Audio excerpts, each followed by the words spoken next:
Saan ka pupunta, ha? Kahit magsisigaw ka pa, hindi ka naman matutulungan ng duwag mong boyfriend. Mas mauuna pa yung tumakbo kaysa sa iligtas ka niya. Aray! Iwan niyo ako! Ano ba? Fred! Tulong! Oh, nasaan ang pinagmamalaki mong nobyo? Mas nauna pang magtago sa'yo yun eh. Bakit kasi magno-nobyo ka lang naman, yung napakaduwag pa? Huwag ka mag-alala. Paliligayahin naman kita eh. Sayang naman ang ganda mo kung mapupunta ka lang sa walang kwentang Fred na yun. Nasasaktan ako! Ano ba? Bitiwan mo ako, Lucas! Huwag ka na kasing pumalag. Namnamin mo na lang ang sarap ng gagawin ko sa'yo. Bitiwan mo siya! Walang hiya ka, Lucas. Wala na talagang pinipili ang kamanyakan mo. Sino ka? Bakit ganyan ang itsura mo? Umalis ka rito! Alis! Aalis lang ako rito kapag patay ka na. Hoy! Ano bang iniintay niyo dyan? Patayin niyo ang hayop na yan! Kung noon, binabatok-batukan at kinakantsawan niyo lang ako. Pwes, ngayon, kayo na mismo magmamakaawa. Dahil hindi ko hayaan na mabuhay pa ang mga hangal na katulad niyo. Ang tiyan ko! Puro lang pala alak ang laman ng tiyan mo. Kaya ang tapang mo. Anong gusto mong susunod na butasin ko?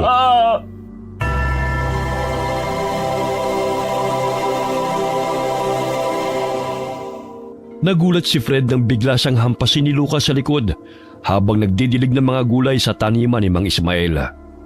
Napalingon siya sa lalaki, ngunit pinandilatan siya nito ng mga mata at pinagtawanan. Ano? Ha? Lalaban ka? Gusto mo pang dagdagan ko pa yan? Ano bang problema mo? Palagi ka na ng ganyan ah. Wala. Nakikita mo namang nagkakasiyahan kami ng mga kaibigan ko, di ba? Malas mo lang dahil ikaw nasa harapan namin. Parang nalaban pa siya pre oh. Tignan mo, parang susuntuin ka pa yata niya eh. Aba, tumatapang ka na ba ngayon, Fred? Nakakapanibago naman. Sa uulitin, kapag nakikita mo kaming paparating, magtago ka na.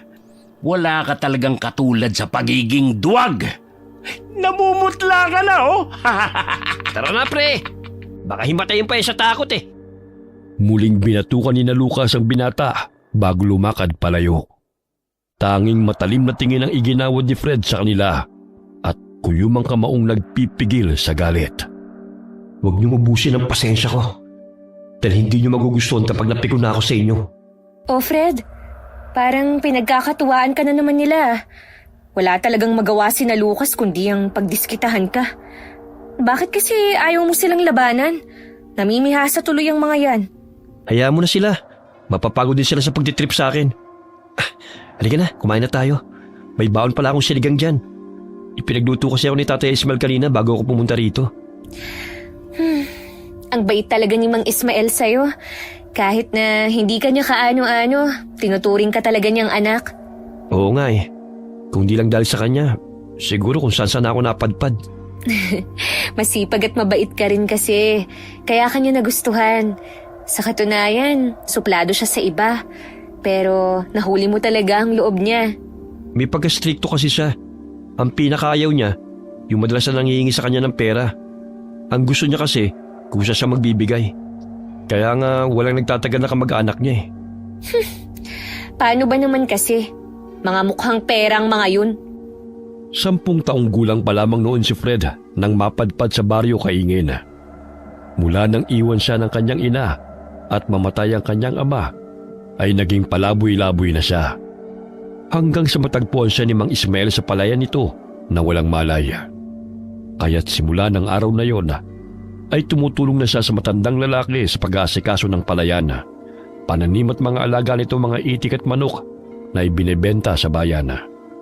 Dahil sa kanyang kasipagan at pagiging matulungin, ay nakuha niya ang loob ng striktong matanda.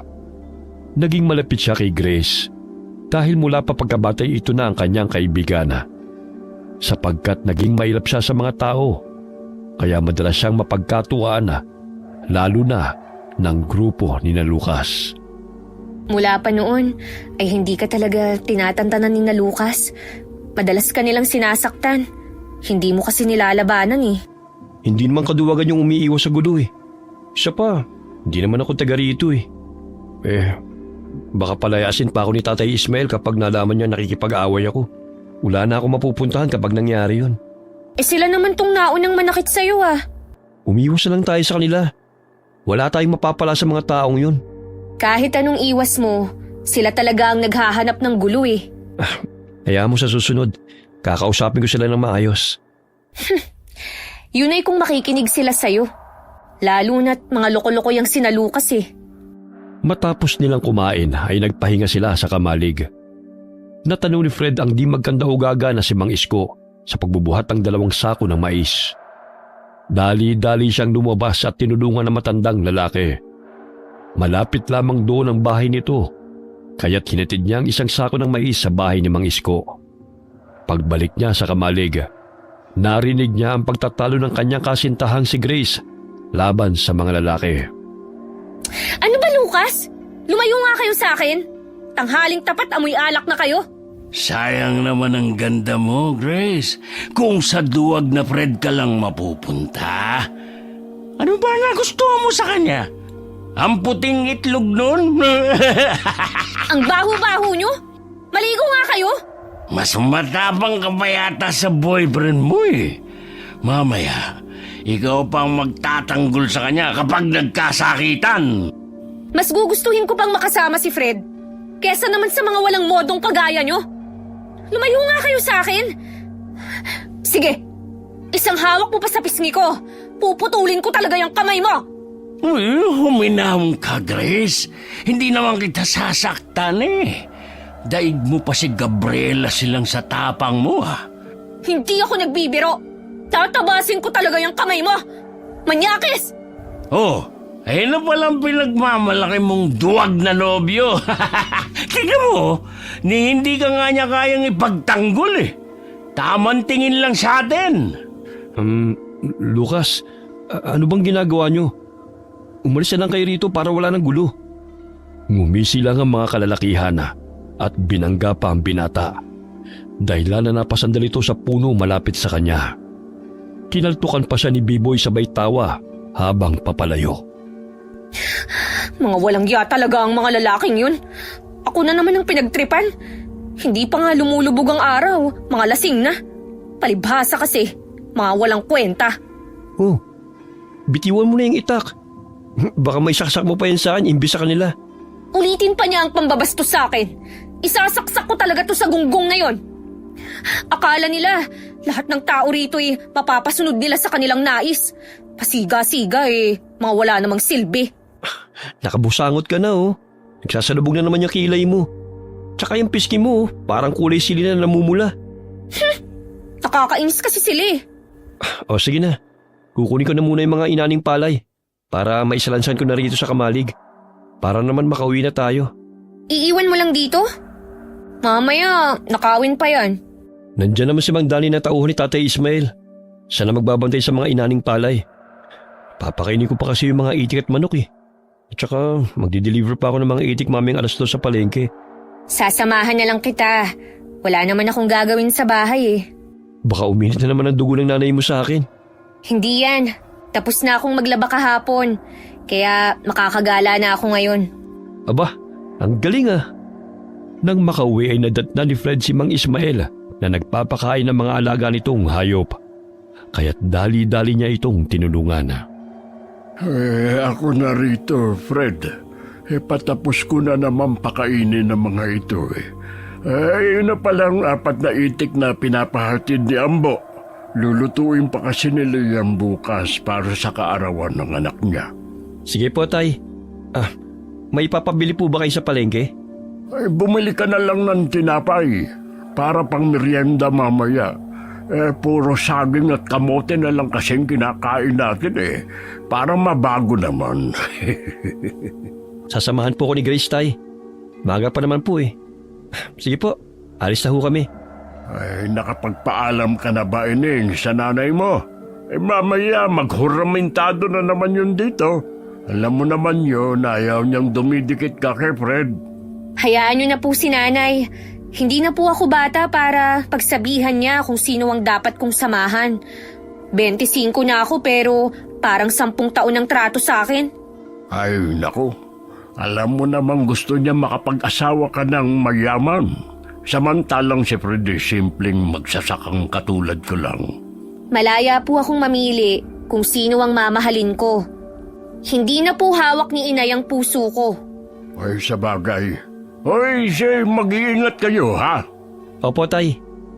Matapos nilang maihatid ang mga itik kay Mang Ambo, gumala sila sa palengke at naghanap ng mga bestida na babagay kay Grace.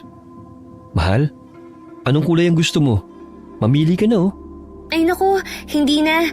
Tsaka wala akong dalang pera dito eh. Meron akong pera dito. May naipon naman ako eh. Gusto mo ba ng kulay pula at rosas na yon? Parang bagay sa'yo, no? Ay hindi na. Itago mo na lang ang pera mo. Sa susunod na buwan na lang ako bibili kapag nabenta na ang palay na inani ko. Sige na, huwag ka na mahiya. Hindi naman kita bibilan kung wala akong pera eh. Sige na nga. Nahihiya pang pumili ang dalaga hanggang sa maisukat niya ang 2 bestida na kulay rosas at pula. Mas lalong lumabas ang kagandahan ni Grace. Wow! Ang ganda ng mga damit. Salamat Fred ha. Mahal na mahal mo talaga ako. Mas gumanda nga yan dahil ikaw ang nagsuot eh. Parang modelo ka na nga oh. Bumili ka na rin ng brief mo. Nakita ko kasi sa sampayan kahapon. Parang susuko na ang garter nun eh. Oo nga pala, munti ko na makalimutan. Tuwing anihan lang kasi tayo nakakabili. Kaya nga, bilhan mo rin ang sarili mo. Hindi yung ako na lang palagi ang iniisip mo. Ay, yung tinapay pala na pinabibili ni Mang Ismael, baka makalimutan na rin ha? Naalala ko yun. Masayang umuwi galing palengke magkasintahan, bit-bit ang kanilang pinamili. Nakakasalubong na naman nila sa daan ang grupo ni na Lucas. Kinuwelyuhan nila si Fred at pinagtatawanan. Saka na nga yung tinapay. Nagugutom ako eh. Kita Tate Ismael to eh. Aray! Bitiwan mo ko! Nasasakal ako! Ayan na! Ayan yung tinapay! Sa'yo na yan! Hoy, Grace! Tingnan mo nga ang pagmumukha ng lalaking to. Paano mo nagugustuhan ang duwag na to? Bitiwan mo nga siya! Wala kayong ginawa kundi ang pagtripan si Fred. Wala naman siyang ginagawang masama sa inyo ah. Nakakainis kasi yung pagmumukha ng lalaking to eh. Parang tutang takot na takot kapag nakakakita ng tigre. Walang yaka talaga, Lucas! Bitiwan mo siya! Itinulak ng lalaki ang dalaga kaya't natumba ito sa kalsada. Mabuti na lamang may mga dumaang magsasaka, kaya't tumakbo sina Lucas at ang mga kasamahan nito palayo. Ilang sandali pa'y napag-uwi rin sa lugar na yon si Aling Susana na ina ni Grace. Kaya't galit na naman ito nang makita ang dalawa. Hoy, Grace! Ilang beses ko bang sasabihin sa'yo na lumayo ka sa lalaking yan? Ni hindi nga niya maipagtanggol ang sarili niya, ikaw pa kaya? At ikaw naman, Fred, tantanan mo na tong anak ko dahil hindi kayo bagay. Nay naman, wag mo namang ganyanin si Fred. Masipag, mabait, tsaka higit sa lahat, responsableng tao siya. Hindi kita pinalaki para lang mag-asawa ng dukha. Doon ka na babagay sa anak ng amiga ko na nakapag-aral sa Maynila. Ihahatid ko na po si Grace sa bahay niyo, Aling Susan. Kaya niya ang sarili niya. Ang laki ng mga binti niya para hindi siya makauwi ng bahay. Huwag mong sanayin ang anak kong makasama ka. Dahil kahit sa panaginip, hindi kita gustong maging manugang. Tama na, Nay. Huwag mo namang pahiyain si Fred sa maraming tao. E di hamak na mas matino siya kaysa sa mga lalaking nirereto mo sa akin. Matanda na po ako, Nay. Hindi na po ako bata para diktahan sa mga desisyon ko. Kahit uugod-ugod ka na, nanay mo pa rin ako. Kaya ako masusunod. Halawe, sa bunutan pa kita riyan eh. Napabuntong hininga na lamang ang binata sa pambubulyaw ni Aling Susan sa kanya. Sanay na siyang tinatrato ng ganon dahil ang baba ng tingin nito sa kanya. Tanging elementary lamang ang kanyang natapos dahil mas pinili niyang tumulong kay Mang Ismael sa sakahan at sa pag-aalaga ng mga hayop. Gayunpaman, ay marami-rami na siyang naiipon na pera na hindi alam ng karamihan. Sige na, Fred. Sasama na lang ako kay nanay. Pero maraming salamat sa bestida, ha? Huwag mong pakinggan ang sinasabi niya. Alam mo namang senior citizen na yan. Kaya kung ano-ano ang iniisip. Sige, mag-iingat ka, mahal. Anong binubulong-bulong niyo pa riyan, ha? Sasambunutan na talaga kita, Grace. Sinabi ko na sa'yo na lumayo ka na sa lalaking yan eh. Dinudot-dot mo pa talaga yung bibig mo sa mukha niya. Uuwi na nga po, Nay. Palingon-lingon pa si Grace sa kinaroroonan ng nobyo habang naglalakad sila ng ina. Kinurot pa siya nito nang mapansin siyang kumakaway pa sa binata. Napangiti na lamang ng mapakla si Fred at pinagpagang nadumihang damit nang matumba siya sa lupa. Malalim ang kanyang iniisip habang papauwi ng bahay. Naalala niya ang tagpo at habili ng namayapa niyang ama bago ito pumanaw.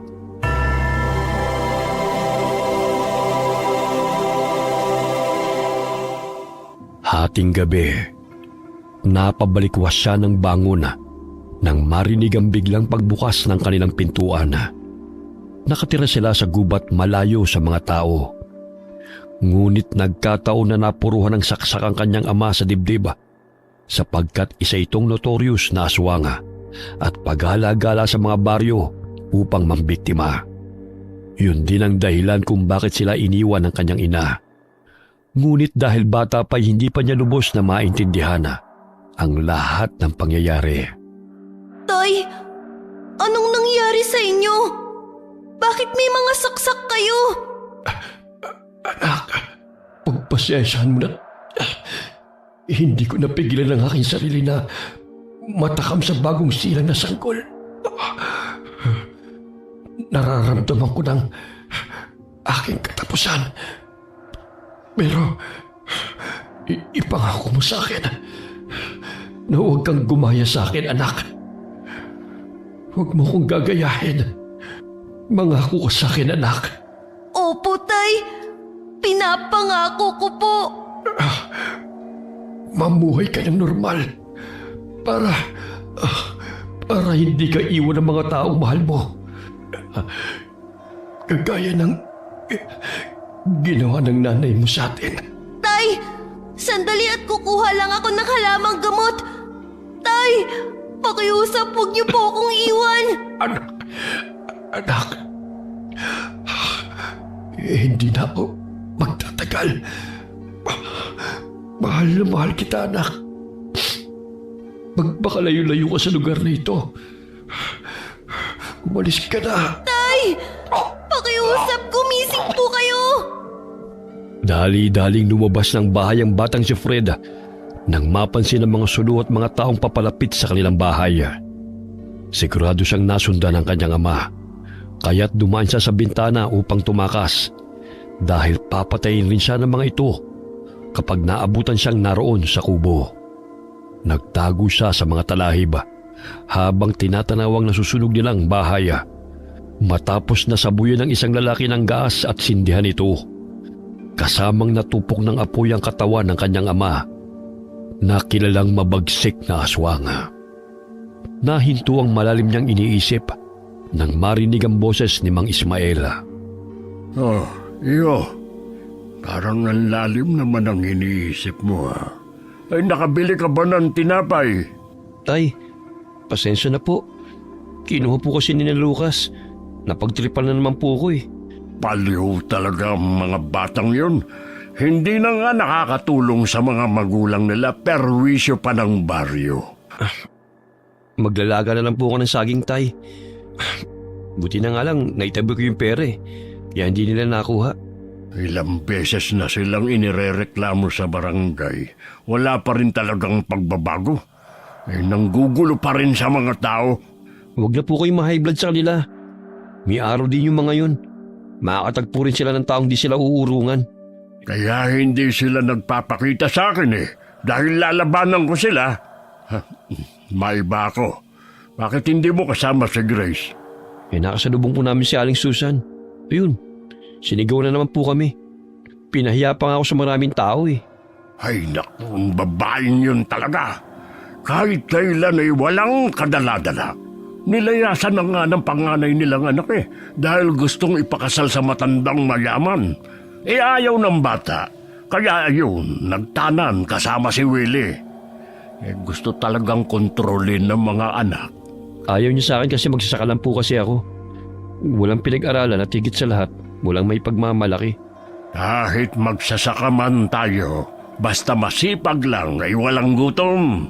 Magiging mahirap lang ang buhay kung tatamad-tamad. Oo nga po, tay. Kaso gusto ni Aling Susan na mayaman na makakatuluyan ni Grace eh. Siya lang naman ang may gusto Ayaw ng mga anak niya. Nakakatawa talaga tong si Susan. Kinagabihan, masayang sinukat ni Grace ang mga bestida na pinamili nila ni Fred. Napapangiti pa siya habang nakaharap sa salamin. Aba, ganda ng damit mo ah. Sino ang nagbigay niyan? Mukhang mamahalin na. Bagay ba sa akin, Nay? Ay, oo. May manliligaw ka bang mayaman, anak? Nay, si Fred po ang nagbigay nito. Kaya wag mo siyang maliitin. Dahil sa kasipagan niya nabibili niya ako ng mga bagong damit. Sus, masaya ka na niyan. Sigurado akong ilang taon na niyang pinag-ipunan yan bago niya nabili yan. Bukas balik-ipon na naman ng kakarampot na sentimo dahil wala ng pera. Ikaw talaga, Nay.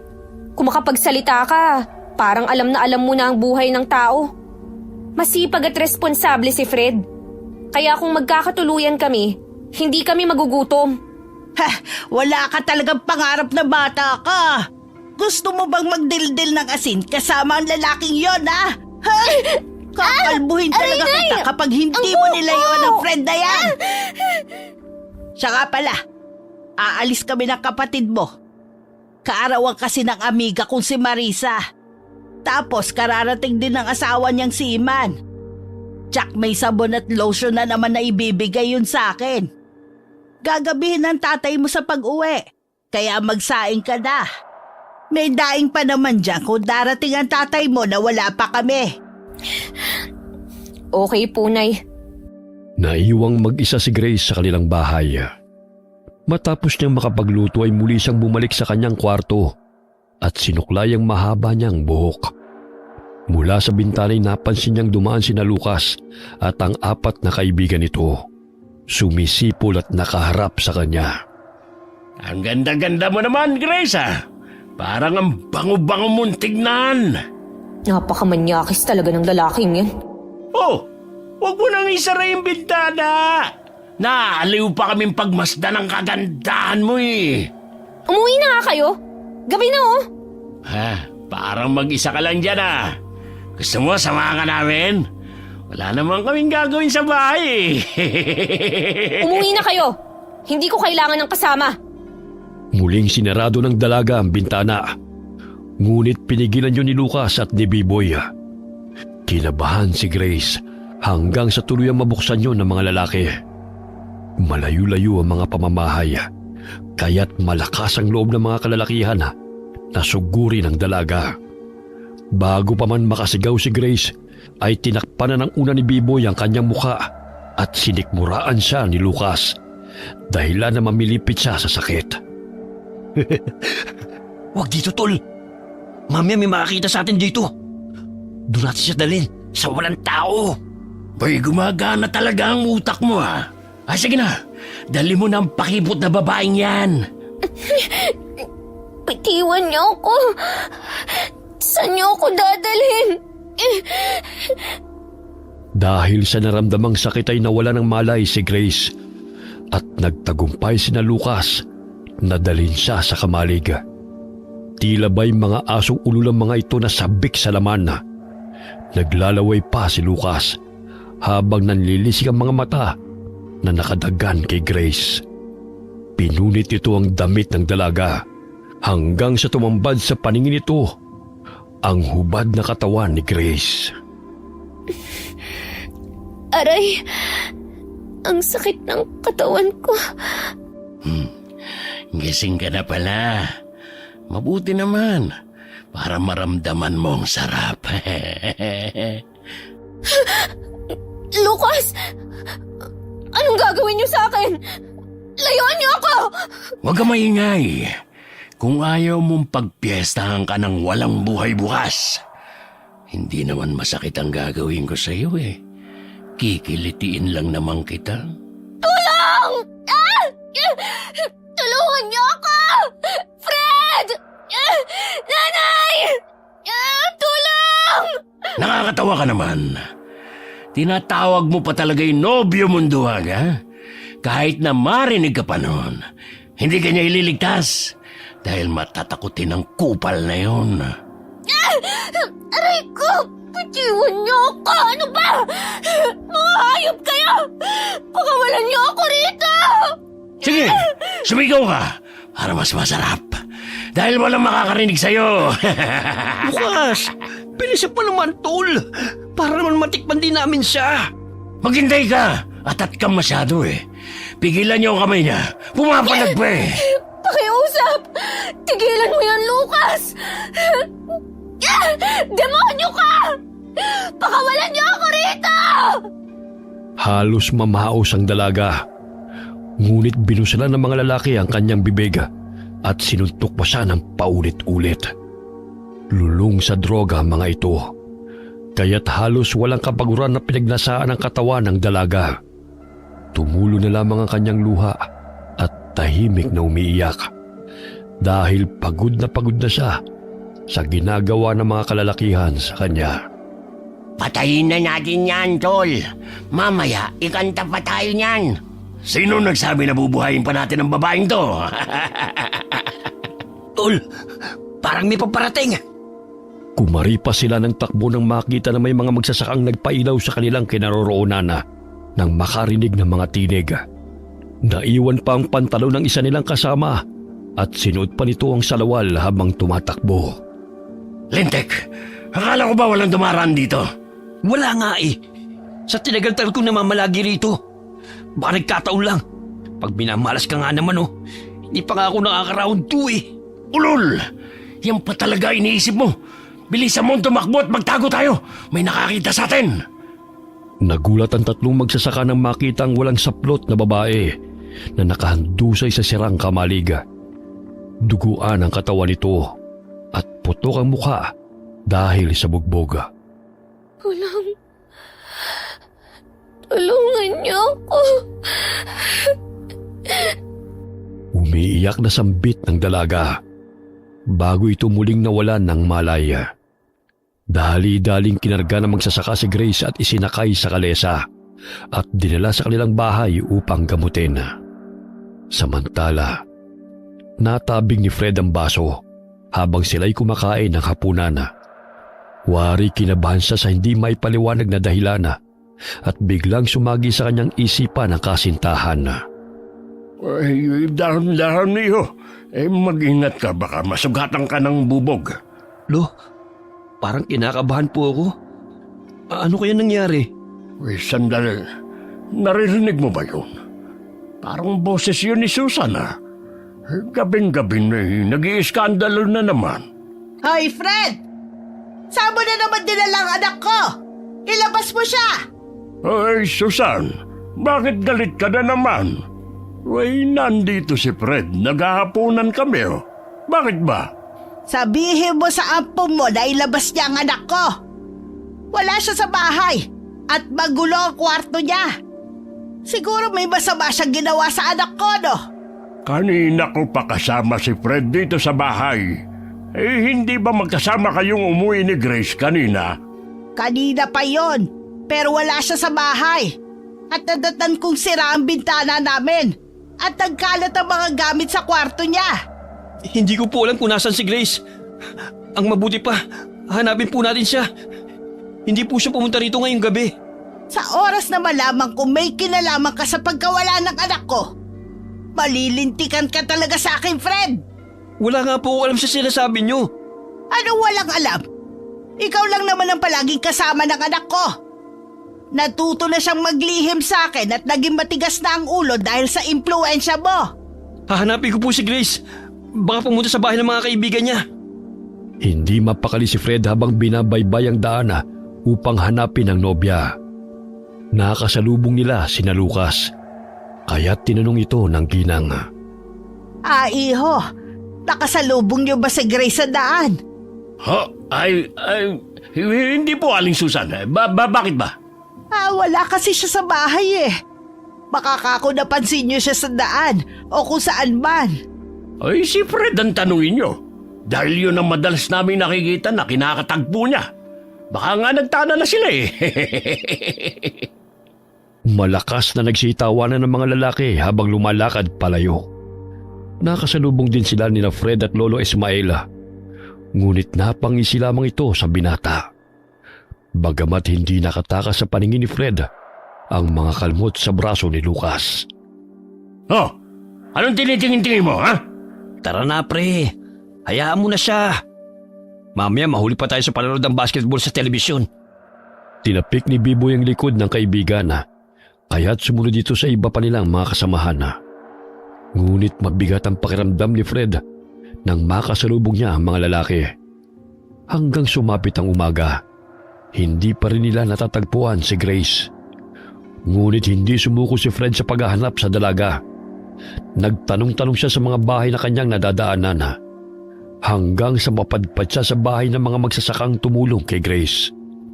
Wari binagsakan ng malaking bato ang binata nang makita ang puro pasang mukha ng nobya, maging sa iba't ibang parte ng katawan nito. Grace, sino gumawa sa'yo nito? Mga hayop sila. Wag! Lumayo kayo sa akin! Pakiusap! Huwag niyo akong patayin! Grace, huwag ka matakot. Ako to si Fred. Hindi kita sasaktan. Iyo, hayaan muna natin siyang makapagpahinga. Tingnan mo, takot na takot siya. Na-trauma siya dahil sa nangyari sa kanya.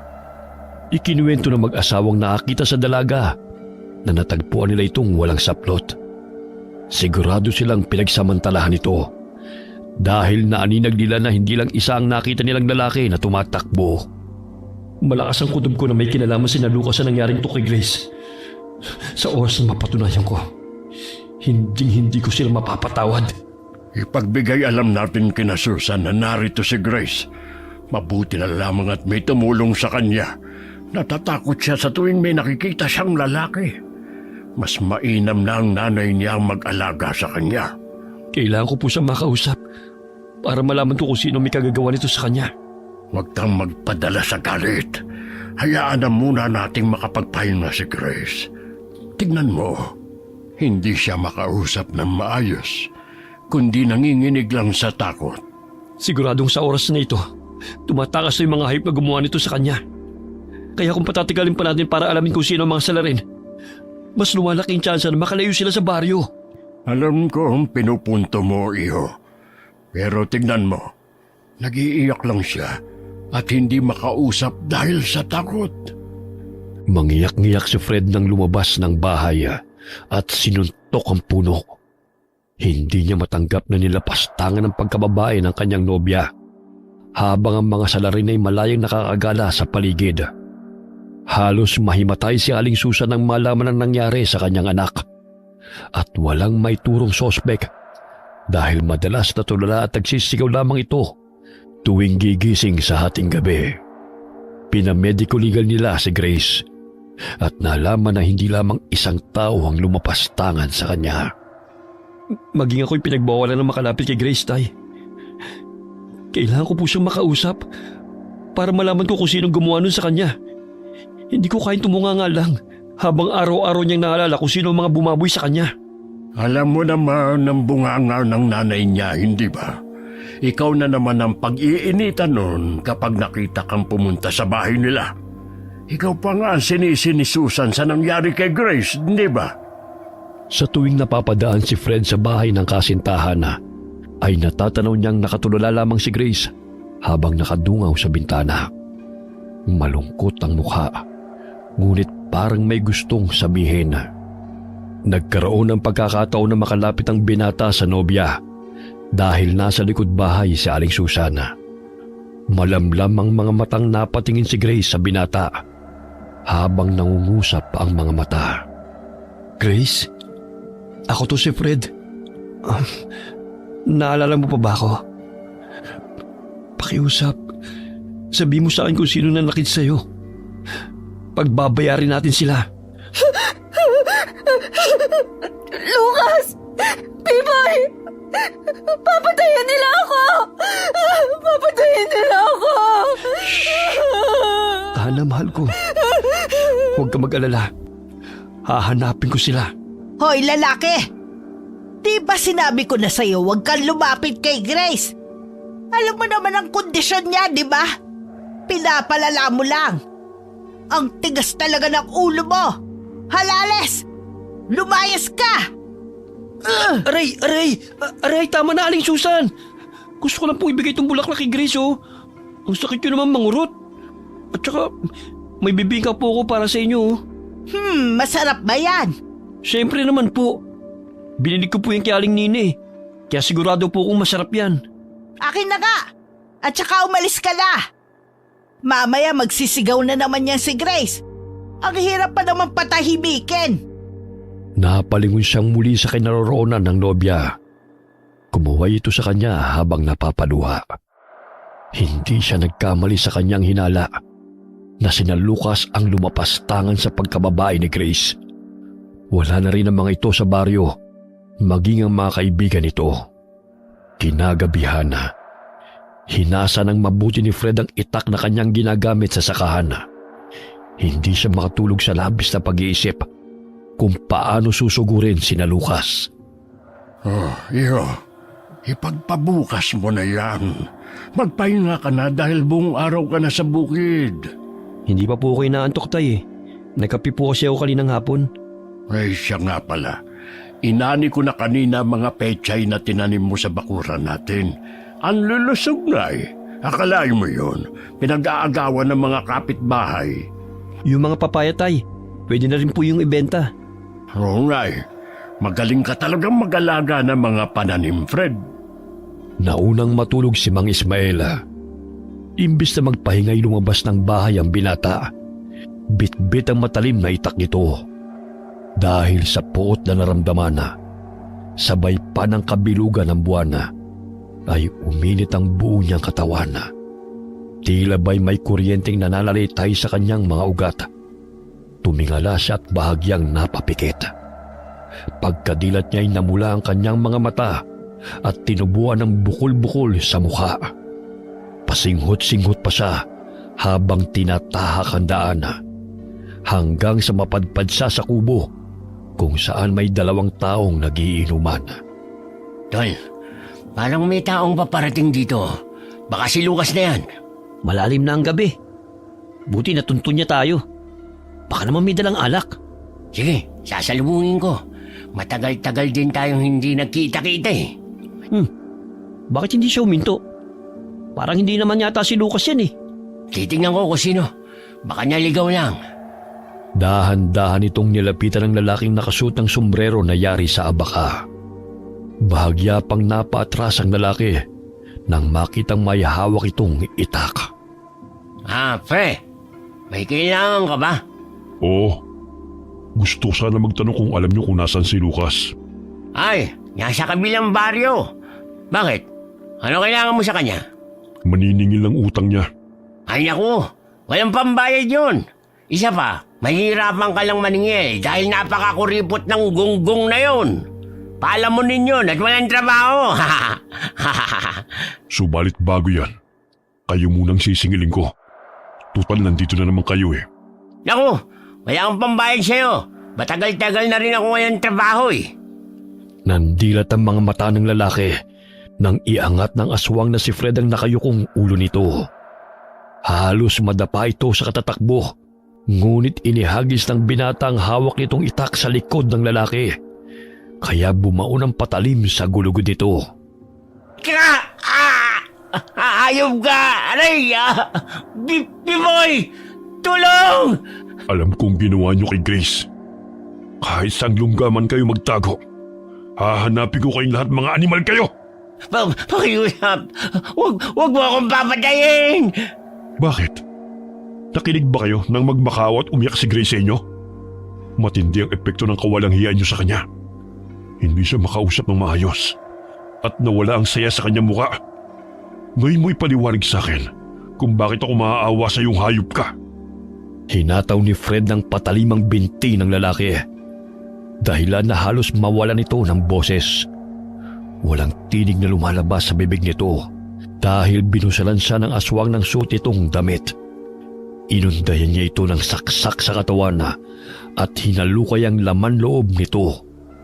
Pilit kong pinipigilan ang aking sarili upang hindi kayo patulan sa pananakit niyo sa akin, sapagkat nangako ko sa ama ko na hindi ako gagaya sa kanya. Ngunit kayo nagtulak sa akin para gawin ko ito sa inyo. Ang dapat sa inyo pinapatay. Sa gayon ay wala na kayong masisira pang buhay. Muling ibinao ng binatang aswang ang itak sa tiyan nito.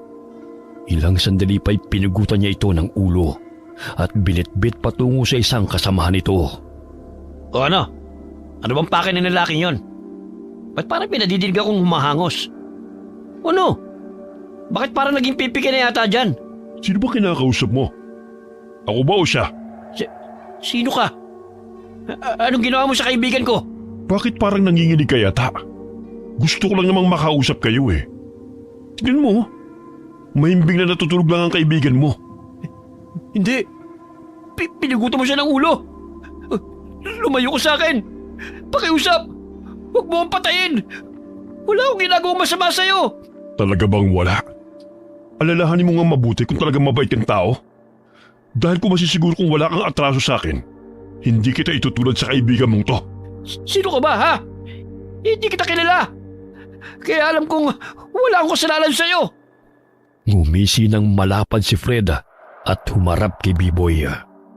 Umatras ito nang makita ang nakakasindak niyang mukha.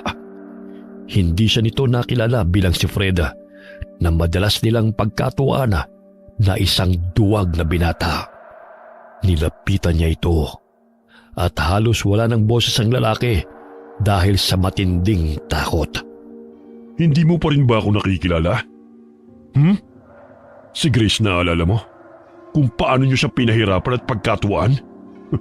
Ngayon, ipararamdam ko sa inyo kung paano ang hirap na dinanas niya mula sa kalupitan niyo. Hindi ko siya ginalaw. Maniwala ka! Napaatras pa si B-Boy at tumakbo upang magtago sa kasukalan. Ngunit pasinghot-singhot ang aswang na si Fred na inaamoy ang lalaki. Nanginginig na ang buong katawan nito dahil sa takot.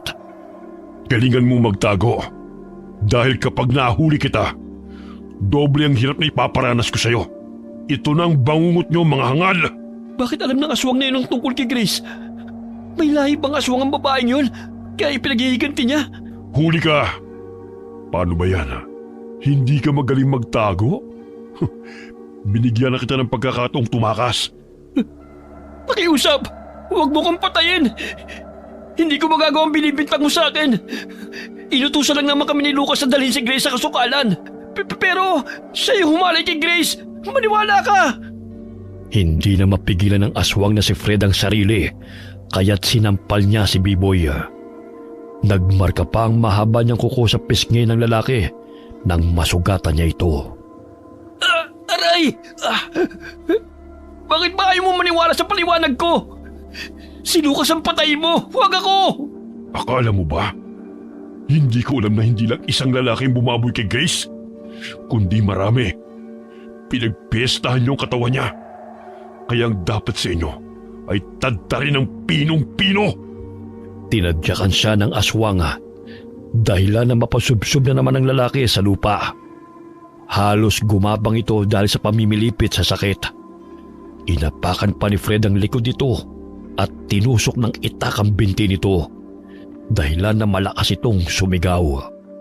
Ngunit dahil malayong lugar na yon sa mga tao, ay hindi maririnig ang panaguhin nito. Pakiusap, tigilan mo na to! Babawi ako! Bigyan mo lang ako ng pangalawang pagkakataon na magbago! Magbago? Para saan? Ang bastos na kagaya mo hindi na magbabago. Kung hindi lang naman kayo mapapakinabangan, ang dapat sa inyo, isa-isahing burahin sa mundong ito. Umiiyak na nagmamakaawa si Biboy sa aswang nakaharap. Ngunit matigas na ito at hindi man lamang nakaramdam ng awa sa kanya. Binugbog siya ni Freda hanggang sa manghina. Ilang sandali sinabunutan siya ng aswanga at tinadtad ng saksak ang mga binti at braso nito. Inuunti-unti siyang sinusugatan upang maramdaman ito ang sakit hanggang sa halukay ng kanyang laman loob at putulan ng ulo. Bumalik si Fred sa bahay nila matapos niyang patayin ang 2 lalaking kaibigan ni Lucas. Kinabukasan, umugong ang balita tungkol sa bangkay na natagpuan sa loob ng gubat. Ngunit nanatiling tahimik ang binata at animoy walang alam. Ay naku, karumal-dumal ang nangyari sa 2 bangkay na natagpuan sa kasukalan niyo. Sina Biboy at Alan daw yun, mga kaibigan ni Lucas. Alam na po ba ng mga tao kung sinong pumaslang sa kanila? Hindi, pero nasisiguro kung galit na galit ang gumawa nun sa kanila. Pinutulan sila ng ulo at hinalukay ang tiyan nila. Ay, paano ba naman? Ang daming nakaalitan ng mga batang yun. Ngunit hindi natin masasabi kung sino.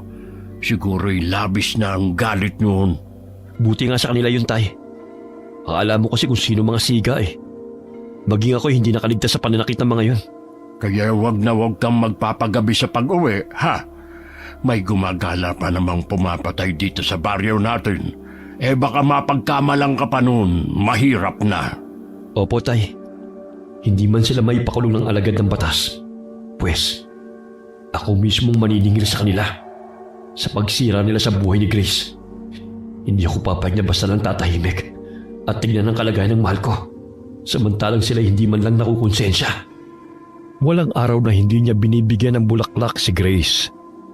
Kahit papano'y naging masiglang mukha ng dalaga sa tuwing nakikita siya nito. Nandito ka na naman! Ang tigas din naman ng bungo mo, no? May papaya po akong dala para sa inyo, Aling Susan. At saka, gusto ko lang po sanang ibigay itong rosas kay Grace. Aalis din naman po ako kagad dahil may aasikasuhin pa po ako sa palayan. Matamis ba to? Ay, opo naman. Kapipitas ko pa lang po niyan kanina sa puno. Sige na. Puntahan mo na si Grace. Basta umalis ka kagad, ha? Napangiti ang binata at dali-daling tinungo ang dalagang nakadungaw sa bintana. Tila nabuhayan ang mukha nito nang makita ang binata. Ngunit hindi pa rin ito nakakausap ng maayos. Mahal, huwag kang mag-alala. Sinisigil ko na sila sa lahat ng kahayupan na ginawa nila sa'yo. Kahit saan man sila magtago, hahanapin ko silang lahat. Lalo na ang Lucas na yon. Lucas? Demonyo siya! Siya ang hayop! Mahal, miss na kita. Hindi ko man alam kung paano ko ibabalik ang dati mong sigla. Pero lahat ay gagawin ko para makausap ko ulit ng maayos. Mahal na mahal kita. Itong rosas para sa'yo. Hindi ba paborito mong bulaklak yan? Ngunit muling tumahimik na naman si Grace matapos na sambitin ang pangalan ni Lucas. Marahan niyang hinaplos ang pisngi ng dalaga at hinalikan ito sa noo. Hoy, Fred! Akala ko ba magbibigay ka lang ng bulaklak? Bakit may pahalik-halik ka pang nalalaman dyan? Alis na nga po ako, Aling Susan. Sige, Grace. Bukas ulit, ha. Paalam. Loko-loko ka talagang bata ka. Pasimple ka lang, ha. Akala mo hindi kita binabantayan. Kahit papano'y hindi na gaanong mahigpit ang ginang sa binata. Dahil alam nitong nagiging masiglang mukha ni Grace sa tuwing nakikita nito si Fred. Hindi na ito gaanong matatakutin kagaya ng dati, na halos walang tigil sa kakaiyak at kakasigaw dahil sa takot. Kaya't pumayag na lamang siya na bisitahin ni Fred ang dalaga. Nadaanan ni Fred ang mga taong nagkukwentuhan. Bukang bibig ng mga ito ang natagpo ang bangkay sa kasukalan. Pinaniniwalaan rin ng mga ito na hindi pangkaraniwang tao ang may kagagawa nun sa biktima, kundi isang aswang. Nang gapas ng mayayabong na damo si Fred gamit ang itak na pinangsaksak niya sa mga lalaki. Mahigpit niyang hinawakan ito habang naalala ang pagmamakaawa ng mga ito. Isusunod na kita, Lucas, at iba mo pang kasamahan. Walang makakaligtas sa inyo. Hindi ko kayo mapapatawad. Oh, iyo, nandito ka na pala. Akala ko naroon ka pa sa bahay nila Susan eh. May iniwan akong pagkain sa kamalig. Ikaw na muna ang bahala dito sa palayan, ha? At ako'y pupunta pa ng bayan. Dadaling ko muna itong mga itik sa kaibigan ko. Sige po, tay. Ilang sandali pa'y napansin ng binata ang isang lalaki na madalas nakasakasama ni na Lucas. Takot na takot ang mukha nito at may dala pang baga. Huminto si Fred sa pagagapas ng mga damo at pasimpleng lumakad patungo sa kalsada. Nabangga siya ng lalaking natatarantang lakad takbo na animoy may tinatakasan. Dahan-dahan lang. Malawak naman ang daan eh. Mukhang nagmamadali ka yata. Nagsalubong ang kanilang paningin. Ngunit ang nooy tumatawa at maangas na lalaki ay binalot ng takot. Nabitiwan pa nito ang baga, kaya't natataranta pa nitong dinampot yun at muling binangga si Fred. Sige lang, tumakbo ka hanggang gusto mo. Baka huling araw mo na ito. Isusunod na kita sa mga kaibigan mo, mga asal hayop. Gabi-gabing lumalabas ng bahay si Fred na hindi nahalata ni Mang Ismael dahil mahimbing itong nakakatulog. Sa tuwing magigising naman ito'y sarado ang kwarto ni Fred, kaya hindi niya naiisipang umaalis ng bahay ang binata. Dahil sa pagiging aswanga ay naging malakas ang pangamoy niya, kaya't madali niyang natutunto ng mga taong nais niyang puntahan. Naunang tinungo ng binata ang kinaroroonan ng lalaking kasamahan ni na Lucas. Napabalikwas ito ng bangon nang may marinig ng mga kalaboga. Pagdungaw nito sa bintana ay agad siyang tinaga ni Fred sa mukha. Aray! Naaamoy ko ang baho ng pagkatao mo. Kaya kahit saan ka man magtago, ay matutuntong kita. Sino ka? Ano ba kailangan mo sa akin? Ang pagbayarin ka sa kawalang hiyaan mo. Parang nakalimutan mo na yata yung ginawa niyo kay Grace, ha? Kung ang mga kapulisan ay nagawa niyong takasan, pues ibahin niyo ko. Dahil ako mismo ang papatay sa inyo. Ha? Sinong Grace? Wala akong alam sa sinasabi mo! Nagkakamali ka yata! Hindi ako tanga para paniwalaan ka. Bakit ka natatakot na umalis sa baryo Kaingin kung wala kang gustong takasan? Ayoko lang matulad kina Alan at B-Boy. Wala akong alam sa mga pinagsasabi mo. Magmamaang-maangan ka pa talaga? Ang pinaka-ayoko ay sinungaling. Sinabi na ng mga kasamahan mo na kayong lahat ang lumapastangan sa babaeng pinakamamahal ko. Fred, ikaw ba yan? Bakit nag-iba itsura mo? Nakakatawa naman pagmasdana na ang maangas na kagaya ninyo ay may kinatatakutan din pala.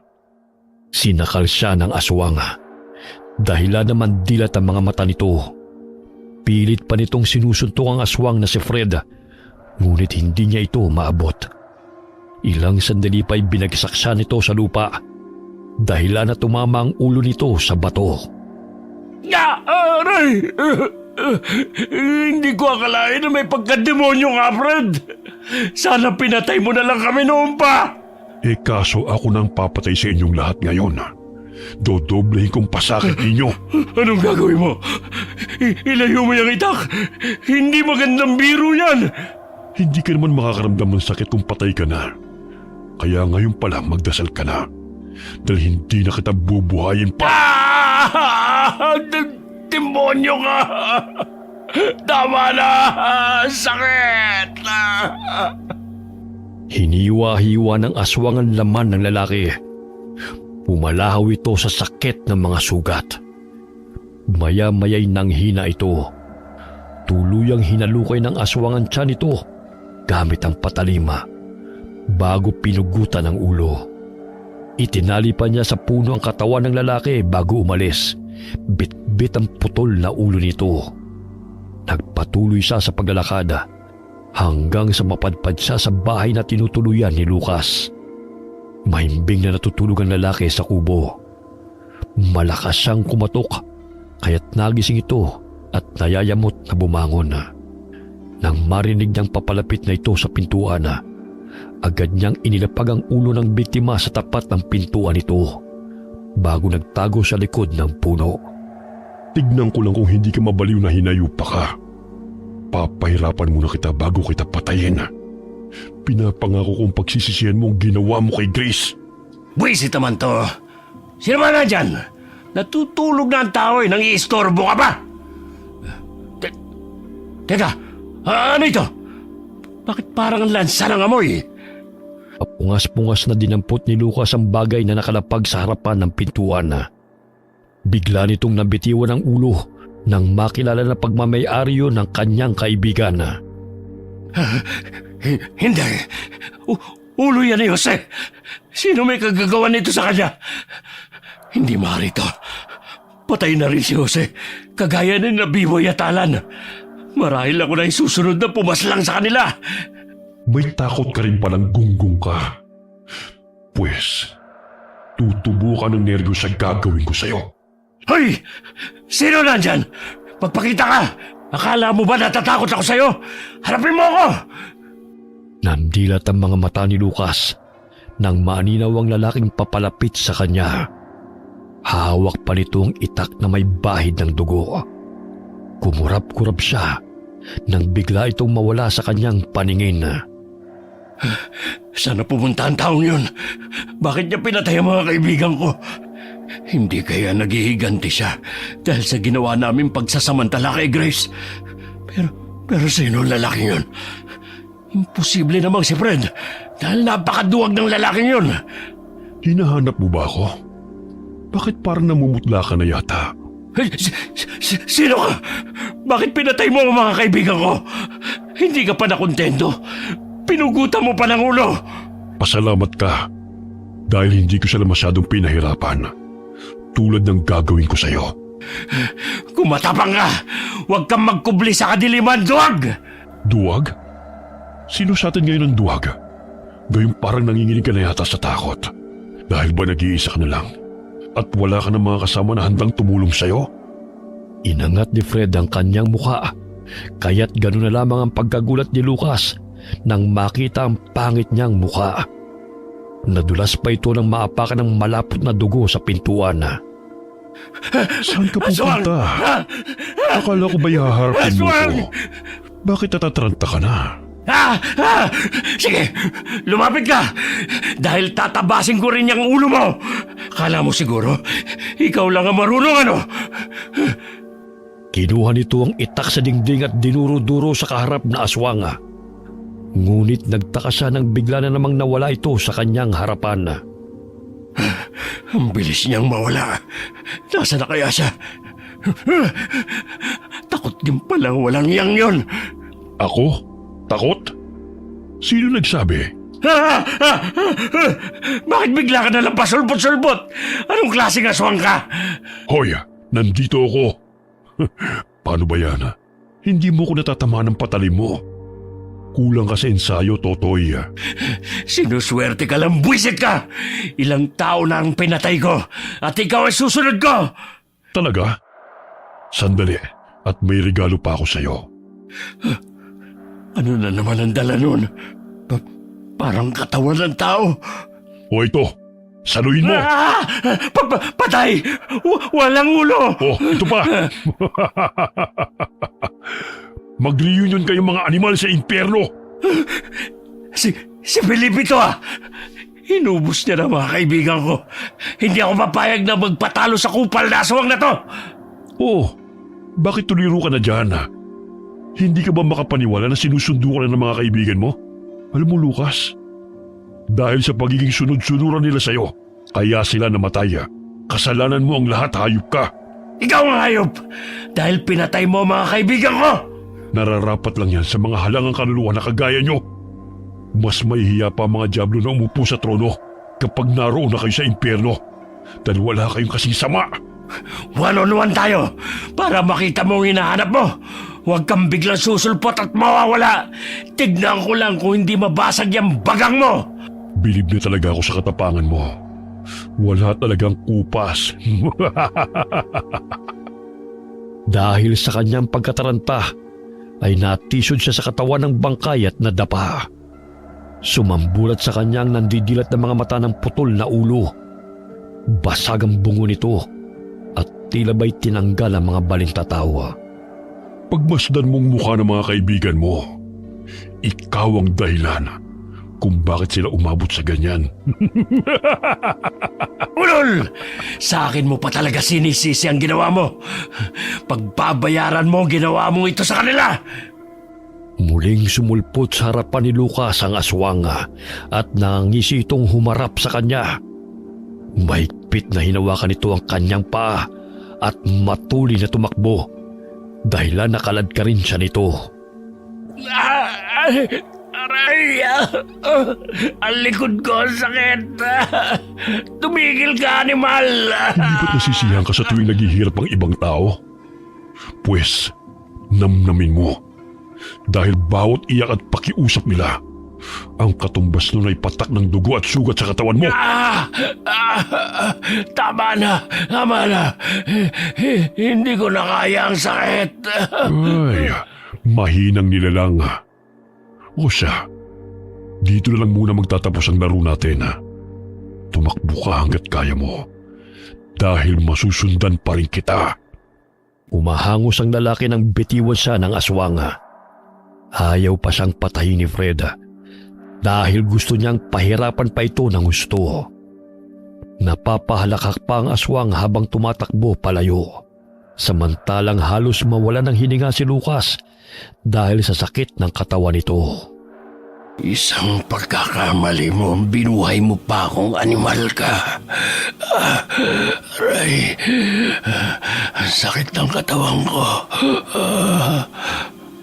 Pilit siyang tumayo, ngunit bigla siyang tumumba dahil sa sakit ng mga sugat. Ilang sandali pa'y napapikit siya hanggang sa sumapit ang umaga. Kinabukasan, naging usap-usapan sa baryo kaingin ang muling paglusob ng pumapatay. Ganun na lamang ang takot ng mga tao nang makita ang putol na ulo ng dalawang lalaki na napag-alaman na kaibigan ni Lucas. Alam mo, napansin ko lang halos kagrupo ni Lucas ang pinatay ng salarin. Sadyang matindi ang galit niya sa mga batang yun. Pero alam mo, marami din ang nasisiyahan sa pagkamatay nila dahil perwisyo ang mga batang yun, sila ang hinihinalang magnanakaw ng mga ani ng mga magsasaka. Sa dami ng tao na inagrabyado nila, hindi malayong may magagalit. Tsaka kung naging mabuti lang sila, di sana tahimik ang mga buhay nila ngayon. Tahimik naman sila ngayon. Yun nga lang sa kabilang mundo. Teka, paano ba yung braso mo? May sugat ka Ito po. Nasagi po ng kawayan kahapon. Hindi ko po napansin na may nakaharang sa daan Kaya tumingin-tingin ka rin sa dinadaanan mo. Palagi ka na lang kasing nakayuko. Ay mabuti sana kung may pera kang mapupulot sa lupa. Sa panahon ngayon, ni sentimo wala. Matumal ang pera. Tay, mag-aani po ba kayo ng mga gulay sa bakuran? Ay, hindi na muna. Wala pa namang bumibili. Dadalan ko po sana ng kamatis si Aling Susan para payagan niya ako makalapit kay Grace. Ay makakalibre na naman ang babaeng yun Hoy, siya pumitas ka na ron. Tapalan mo ng kamatis ang pagmumukha nun. Palagi na lang kasing nakabusangot. Nadali mo, Tay. Habang namimitas ng mga kamatis, ay nadidinig ni Fred ang usap-usapan ng kanyang kababaryo. Natatakot ang mga ito na lumabas ng bahay pagsapit ng dilim. Baka raw makasalubong nila ang taong namumugot ng ulo. Bagamat walang sino man ang nakakaalam kung sino ang salarin dahil matindi ang pag-iingat ng binata. May natagpuan siyang maliit na kuweba sa gubat. Sa loob nun ay may talon kaya doon mismo siya naliligo at nagpapalit ng damit bago umuwi. Nilalabhan niya ang mga dugo ang damit o di kaya'y sinusunog. Walang napapagawi roon dahil sobrang layo na sa mga kabahayan. Matapos na makapamitas ng mga kamatis, ay dumiretso siya sa bahay ni na Grace. Oh, Fred! Ano na naman ang ginagawa mo rito? Ang aga-aga ng bubuisit ka na naman. Ano na naman yung dala mo? Magandang umaga po, Aling Susan. Ito pong kamatis para po sa inyo.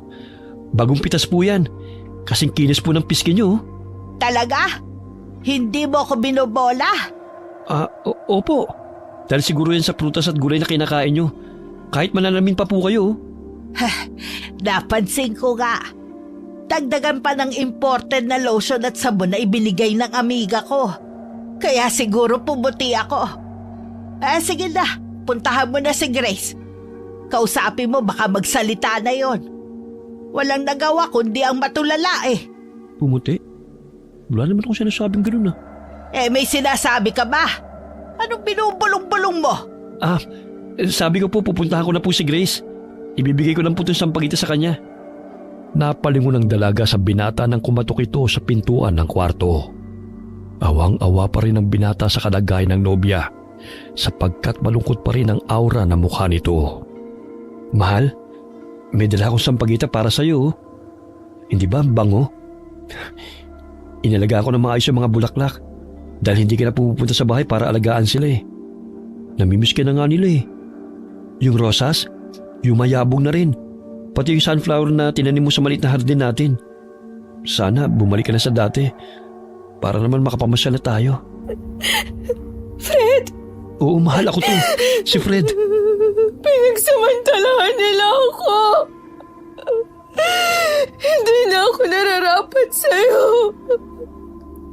Dahil lang dumi-dumi ko na. Mahal, nakakapagsalita ka na. Salamat naman kung ganun. Mahal na mahal kita. Kahit ano man ang nangyari sa'yo, hindi nabawasan ang pagmamahal ko. Kaya huwag ka mag-isip ng kung ano-ano dahil hindi ko magagawang iwanan ka. Sinira nila yung damit na binili mo sa akin. Patawarin mo ako, Fred. Hindi ako nag-ingat. Shh! Huwag ka nang umiyak. Makakabili tayo ng maraming damit. Ang importante, buhay ka. Pinapangako ko na wala nang mananakit sa'yo ulit. Fred, huwag mo akong iiwan. Natatakot ako na makabalikan nila ako. Hindi na mangyayari yun dahil patay na sila. Patay? Sinong pumatay? Sa dami ng mga taong nakaalitan nila at saka nagawa ng masama. Siguro isa sa mga yun ang nagalit. Pinahid ng binata ang mga luha na umaago sa pisngi ng nobya at mahigpit niya itong niyakap. Malaking tulong ang presensya at pagtanggap ng binata kay Grace upang unti-unting maghilom ang lahat ng sakit na nararamdaman nito. Kumain ka na maayos Huwag ka magpapagutom. Hindi pa kasi dumadaan yung naglalako ng mga kakanin kaya hindi pa ako nakakabilang pasalubong sa'yo. Ayos lang. Hindi pa ako nagugutom. Ayan nga ang pandesal at pansit Alis na muna ako. Bibilang kita ng makakain. Pagkalabas ng binata sa bahay ni na Grace, ay may mga matang nakatingin sa kanya. Naririnig din niya si Aling Susan na nakikipagtalo sa dalawang babae na kinikilalang tsismosa sa baryo. Hay, maghinay-hinay kayo sa pinapakalat niyong chismis Baka basagin ko pa yung mga bibig ninyo. Hala, kung wala kayo masasabing maganda, lumayas kayo sa tapat ng bakuran ko. Gusto niyo lang dagdagan ng problema ko, no? Aling Susan, kanina lang po masaya kayo Bakit galit na naman kayo? Ayan si Fred. Sa kanya mismo niyo sabihin ang gusto niyong ipakalat. Sa itsura niyang yan, kaya ba niyang pumatay? Kahit nagatakot patayin ng bokong na yan. Tao pa kaya? Hindi porke na malapit siya sa anak ko. Siya na ang pagbibintangan yung pumatay sa mga taong napapabalitang lumapastangan sa anak ko. Aling Susan, pumasok na po kayo sa bahay niyo. Hayaan niyo na po sila. Mamaya mapano pa kayo dahil sa galit niyo? Yung mga babaeng yan ang pagsabihan mo. Dahil pinagkakalat nila na ikaw daw ang salarin sa pagpatay ng mga lalaking pinugutan ng ulo. Ay, bakit naman po ako? Hindi ko magagawa yun. Hindi lingid sa kaalaman nila na mabilis na kumalat ang balitang hinalay si Grace. Kaya't gano'n na lamang ang haka-haka na isa sa kapamilya o malapit sa dalaga ang siyang may kagagawa ng patayan sa baryo. Kumalma na po kayo, Aling Susan. Hindi po nakakabuti yan sa ganda nyo. Sanay na po akong hinuhusgahan ng mga tao eh. Pero kung wala po silang sapat na pruweba, edi hindi po totoo yung mga binibintang nila sa akin. Palibhasa, matatabi lang mga dila. Sige, i-chismis niyo ang anak ko. Dahil kung sa inyo mangyari ang nangyari sa kanya, ewan ko lang kung makakayanan ninyo. Namumula sa galit ang ginang na sinugod ang dalawang babae upang hampasin ng walis. Kaya't pinigilan siya ng binata at inakay papasok sa bahay nito. Ito pong tubig, Aling Susan, no? Para naman po kumalma kayo. Sayang naman po yung makinis yung pisngi kung kumukulot yung noon nyo. Wala na kasi magawa ang mga buwisit na yun eh. Sa araw-araw na ginawa ng Diyos, pinagchichismisan nila si Grace. Hindi na nga nakakatulong eh. Dumadagdag pa sila sa problema. Ganyan talaga ang ibang tao. Gustong makita na lugmok. Imbis na palakasin ng loob, hinahamak pa. Kaya marami ang namamatay sa depresyon eh. Kaya pagpasensyahan mo na ako, Fred, sa trato ko noon sa iyo, ha?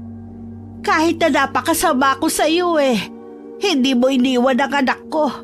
Mahal ko po si Grace at hindi magbabago yon. Kahit na hindi mataas ang pinag-aralan ko, hindi ko naman po siya pababayaan at gugutumin kapag nagkapamilya na po kami. Maluhaluhang napatitig ang ginang sa binata.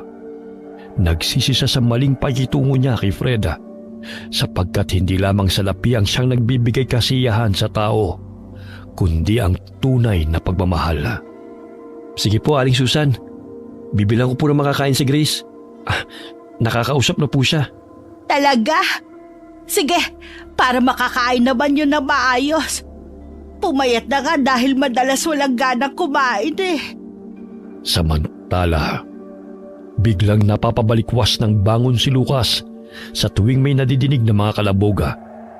Madalas siyang nagsisisigawa kahit na langit-ngit na mga kawayana at pagaspas ng mga dahon sa paligid ay kanyang kinatatakutan. Aswang! Nandiyan ang aswang! Papatayin niya ako! Pupugutan niya ako ng ulo, katulad sa ginawa niya sa mga kaibigan ko. Pakiusap! Huwag niyo siyang hayaan na makalapit sa akin! Napakamot na lamang ng ulo ang kanyang kapatid dahil umagang-umagay natataranta na naman si Lucas. May nakakita sa kanya sa daan kaya't tinulungan siya ng mga magsasaka matapos na makipaglaban ito sa aswang. Isara mo ang pinto at mga bintana dahil bigla na lang sumusulpot ang aswang ngayon. Hindi siya pwede makapasok dahil papatayin niya ako. Kinuha nito ang itak at gabi-gabing katabi ito sa pagtulog. Dahilan na matakot na ang kapatid nito sa kanya. Kailangan kong balikan ang aswang na yun. Sigurado akong kamag-anak ng Grace na yun ang pumatay sa mga kaibigan ko. Papatayin ko siya. Dahil sa nerbiyos ay kung ano-ano nang naiisip ni Lucas. Kaya't lumabas ito ng bahay bit-bit ang itak at tinungo ang bahay ni na Grace. Hapon na madaanan niya si Fred na nooy abalang nagtatanggal ng mga kuhol sa palayan. Nag-aamok ito. Naghahamon ng away sa mga taong kanyang nakakasalubong sa pag-aakalang ito ang mga aswang na kanyang nakalaban. Nangingitim ang palibot ng mga mata nito dahil sa walang ayos na tulog. Hoy! Duwag! Halika rito! Dahil papatayin kita! Akala nyo siguro mapapatayin nyo ako, no? Pwes, unahan ko na kayong lahat! Nababaliw na yata ang lalaking yun. Huwag mo na siyang pag-aksaya ng panahon. Tignan mo, bangag na naman. Buhay pa pala siya. Akala ko patay na yan eh. Kasama ng mga kaibigan niya. Haka-haka na silang nanggahasa kay Grace. Totoo kaya yun? Hindi naman kasi nagsasalita yun eh. Maging sa kanyang ina, hindi nakikipag-usap ng maayos. Pero laking palaisipan kung bakit namatay ang mga kaibigan ng lalaking yan at kung sino ang pumapaslang. Kung totoo man silang lumapastangan kay Grace, mabuti ang pinatay sila. Ang babagal pa naman kumilos ng mga kapulisan dito, Tay. Ang dami pa nga hanapin na ebidensya bago sila makulong. Isang tanong pa nga lang kay Grace, nanginginig na sa takot yun eh. Paulit-ulit pa kaya kung nasa husgado na. Sa bagay, may punto ka dyan, anak. Ayaw talagang tumigil ng lalaking yan. Teka, at pupuntahan ko. Dumito lang po kayo, Tay. Mamaya tamaan ka pa ng itak niyan eh. Pinigilan ni Fred ang amaena at siya nang lumapit sa lalaki upang patigilin ito sa pag-aamok sa mga magsasakang naroon na. Lucas, kumari umalis ka na rito. Nakakagulo ka sa mga taong dumadaan oh. Nanggugulo? Isa sa inyo ang aswang na gusto kong patayin. Kung walang aamin sa inyo rito kung sino ang aswang na sumugod sa akin, lahat kayo makakatikim sa galit ko. Ibaba mo na yung itak. Natatakot yung mga tao sa'yo oh. Matapang ka na ngayon, bata. Kamakailan lang eh. Parang tuta kang nagmamakaawa sa akin at lalampa-lampa. Ako talagang makakalaban mong hinawiupak ka kung hindi ka titigil. Ang lakas ng loob mo sumugod dito. Ano ba pinagmamalaki mo, ha? Yang katapangan mong wala sa lugar. Hindi magandang matuwa sa kamatayan ng kapwa. Pero mas marami ang naging panatag ang loob sa paglisan ng mga taong halangang bituka na kagaya mo. Wala na kayong naidulot na maganda sa baryong ito, kundi parwisyo. Hala, lumayas ka rito. Layas! Siguro, ikaw ang aswang na nakalabang ko, no? Halika, papatayin kita! Aswang ka riyan. Tignan mo nga ang sarili mo. Ikumpara mo ang itsura nating dalawa kung sino ang aswang. Kahit matanda na ako mas malinis akong tignan kaysa sayo. Mukha kang basahan. Kinuyog ng mga magsasaka si Lucas dahil sa ingay nito. Ilang sandali kumaripas ito ng takbo palayo nang sugurin siya ng mga ito bit-bit ang mga karet. Natuyo na talaga ang utak ng lalaking yun. Lahat na lang pinagkamalang aswang. Sinisingi lang sila ng karma. Lahat ng katarantaduhan na ginawa nila, bumalik lang sa kanila. Napansin mo ba, iho? Simula nung umalis sila sa baryong to'y natigil ang nakawan. Oo nga po, tay. Kung sino man ang pumaslang sa mga loko-lokong mga kasamahan ng Lucas na yun, magpasalamat tayo sa kanya. Kahit papano'y naging malaking tulong sa ating magsasaka. Nakakatulog na tayo ng maayos at hindi na nababahala na kinabukasan ay wala na mga sako-sakong inani natin. Tapos makikita mo silang nagbabaga ang mga mata dahil lulong na naman sa pinagbabawal na gamot. Hindi na sumagot ang binata at nagpatuloy na lamang sa pagtanggal ng mga ligaw na damo sa palayan.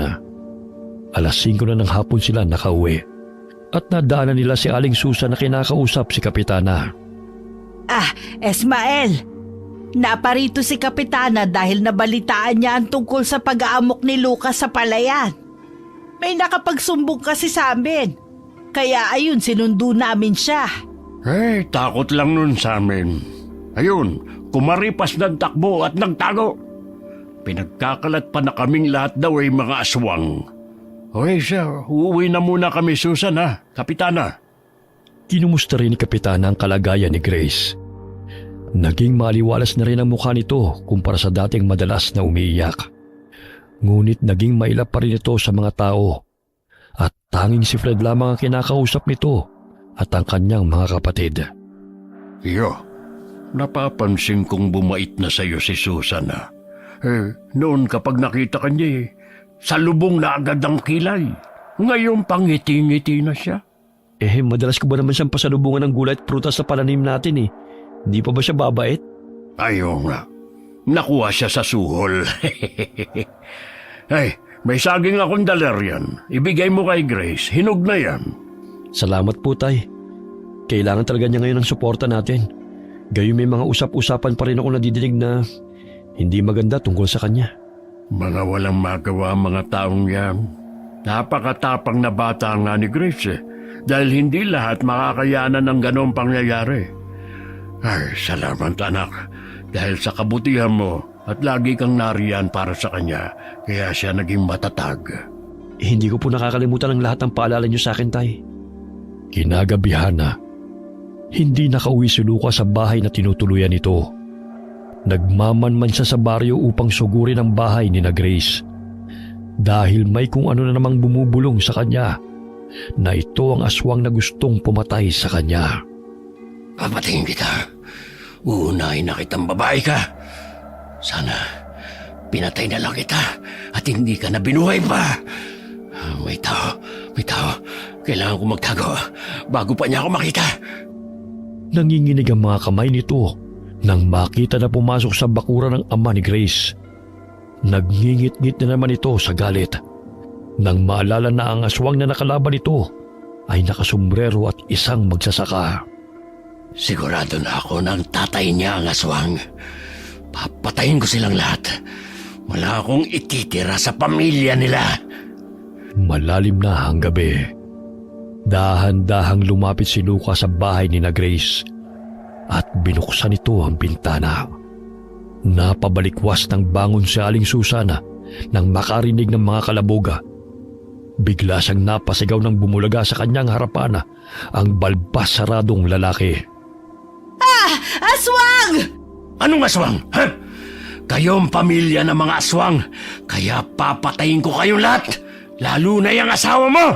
Umalis ka rito, animal ka! Mga kapitbahay! Tulong! Tulungan niyo kami!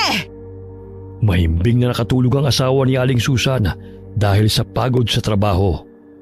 Hinataw siya ng itak ng lalaki, ngunit nakailag ito ng akmang yayakapin ang ginanga. Kaya't nagalit si Lucas nang hindi nito natamaan ang ginanga. Sa inis ng ginang ay sinipa nito ang lalaki, kaya't natumba ito sa lupa. Akala mo makakapasok ka rito, ha? Hintayin mo lang ako at may kalalagyan ka talaga sa akin! Ah! Oo, ayan! Saluhin mong ihi! Sa laula ka matanda ka! Pwe! Ka! Parang naluloko pa yung ihi! Ang panghe! May ihi bang mabago? Ang bobo mo rin, no? Tatayo pa sana si Lucas nang biglang may napansin siyang anino na nasa kanyang tabi. Nandilat ang kanyang mga mata nang masiguro na yun ang aswang na kanyang hinahanap. Nabaling ang kanyang paningin sa bagong gising na asawa ni Aling Susana. Kaya't nagkamali siya na ang pamilyang yun ay mga aswang. Hindi ang asawa ng babaeng yan ang aswang? Pero sino ka? Walang sagot siyang narinig. Ngunit ngumisi ito sa kanya at mahigpit na hinawakan siya sa paa at hinila patungong kasukalan. Nagsisisigaw si Lucas upang humingi ng tulong. Ngunit imbis na tulungan ng mga tao, siya pa itong hinabol ng mga tao sa pangunguna ni Aling Susana. Sumugod ka pa talaga rito. Gusto mong ituloy natin ang nalalapit mong kamatayan, ha? Sino ka na nagtatago sa dilim? Papatayin ko kayong lahat sa baryong to. Hindi ako titigil hanggat hindi ko kayo naubos. Baka nakakalimutan mong pinagbigyan lang kita. Dahil kayang-kaya kitang patayin kahit noon pa man. Pero mga tao na hahatol sa'yo. Sapagkat galit na galit sila sa'yo, Lucas. Duwag ka! Dahil ginagamit mo ang pagkaswang mo para labanan ako. Mantuman tayo! Suntukan para malaman natin kung sino malakas! Huwag mo na akong daanin dyan, ha? Dahil alam kong traitor ka. Ayaw mo lang talaga na makipagsuntukan dahil matatalo kita! Binatukan siya ni Fred, kaya't nabunggo ito sa puno ng yoga. Kahit na nagkabukol na'y muli nitong sinugod ang aswang at hinataw ng itak. O di ba madaya ka? Gusto mo ng suntukan? Pero tatagain mo ko. Hindi ka maayos na kausap, Lucas. Ginagalit mo talaga akong demonyo ka! Mahuli lang kita! Babalatan kita ng buhay! Gusto mo bang gawin ko yan sa'yo ngayon para mabago naman? Binibigyan mo lamang ako ng ideya kung paano kita pahihirapan. Tanga! Muli nitong sinugod ang aswang na si Fred. Ngunit hindi pa rin ito matamaan. Hanggang sa mapagod siya sa kakatakbo at paghataw ng patalim sa binatang aswang. Oh, yan lang ba ang kaya mo? Pagod ka na. Paano mo ko mapapatay niyan kung lalampa-lampa ka? Humihina ng tuhod mo. Wala ka nang ginawa kundi ang paglaruan ako. Puputulin ko yung ulo mo. Makikita mo! Muling tinadyakan ng aswang si Lucas. Ngunit nagkaroon ito ng pagkakataon na mahataw ang paa ng aswang. Kaya't nadaplisan ito sa binti. Natamaran kita! Practice pa lang yan. Mapuputol na yung paa mo sa susunod kong pagsugod. Practice? Sa hingal mong yan? Nakakatawa ka naman, oh. Napagbigyan ka lang ng konti, akala mo nanalo ka na. Sige, ito ang totoong laban. Sinakal siya ng binatang aswang at binitin pataas. Nabitiwan nito ang itak at nagpupumiglas mula sa mahigpit na pagkakasakal nito sa kanya. Bitiwan mo ako! Hindi ako makaila! Bakit kita bibitiwan? Gusto mo ng laban, hindi ba? Pinagbibigyan lang kita ngayon. Parating na mga tao. Imbis na akong papatayin nila, ikaw ang papaslangin. Dahil makikita na nila ang aswang na pumapatay sa baryo ko to. Akala mo, mauutaka mo ako? Yun ay kung mangyayari yan. Malalaman natin kung sinong papatay nila sa atin dalawa. Hinagis ng binatang aswang si Lucas patungo sa mga taong paparating. Napasubsob pa ito sa malulusog na dibdib ni Aling Susana dahil may katabaan ng ginang. Walang yaka! Pagsasamantalahan mo pa akong aswang ka! Manyakis! Hoy, babae! Hindi ako aswang! Yun ang totoong aswang! Kaya siyang patayin nyo! Nasaan? Magdadahilan ka pa, ha? Akala mo talaga makakatakas ka pa? Itong sa'yo! Aray! Ang sakit! Tama na! Baliw kang babae ka! Ako pa talaga ang baliw, ha? Papatayin kitang aswang ka! Hinampas ni Aling Susan ng kawali si Lucas na napagkamalang aswang. Dahil sa galit ay hindi nito napigilan ang sarili na saktan ng lalaki. Kinuyog siya ng mga tao hanggang sa manghina ito dahil sa sugat ito sa ulo. Tama na! Hindi ako aswang! Hindi ako aswang! Tumakas yung totoong aswang! Doon siya sa banda tumungo! Magsisinungaling ka pa talaga! Kahit huling-huli ka na! Kung ayaw mo maniwala, wag! Basta, hindi ako ang aswang! Muli siyang hinataw ni Aling Susan ng kawali. Tila nabasag ang bagang nito sa lakas ng pagkakahampas ng ginang. Natanggal pa ang ngipin ni Lucas hanggang sa manghina ito. Dahil sa galit ng asawa ni Aling Susan na muntik na siyang masaksak ng lalaki, ay sinaksak nito ang patalim sa dibdib nito. Mga walang iya kayo. Hindi nga akong aswang. Maniwala kayo sa akin. Aling Susan, sino pa yung tinutugis nyo? Di ang walang yan Lucas na to. Muntik pa kaming patayin. Mabuti na lang at naunahan ko siya. Bukod sa maganda kayo, ang tapang nyo rin pala. Ay, totoo yan. Pasinok-sinok na humandusay sa lupa si Lucas habang naliligo sa sariling dugo. Hala, italin nyo na yan sa puno. Mamaya baka wala pa yan eh. Daig nyo pa po si Kapitana na namumuno sa pagtugis ng salarin, ha? Bayani talaga kayo ng baryong ito, Aling Susan. Buisit eh. Naudlot pa ang magandang panaginip ko dahil sa kanya.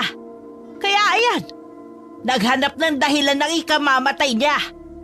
Sandali, na paano yung binti mo? May sugat ka oh. Nadapa po kasi ako kanina habang tumatakbo.